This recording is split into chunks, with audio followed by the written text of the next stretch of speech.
In front of me is ACER Iconia Tab P11, and today I would like to show you how you can enable suggestion strip at the top of your keyboard.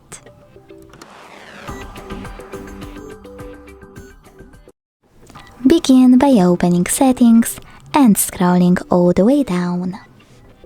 Then hit System, select Keyboard, On-Screen Keyboard and Gboard. Following that, hit Text Correction and use this switcher next to Show Suggestion Strip to activate it. So when I do that, as you can see, my suggestion strip was successfully enabled. If you wish to switch it off from here, you can click on this gear, access Text Correction and use the same switcher. Thanks so much for watching. If you enjoyed this video, leave a like, comment and subscribe. Bye!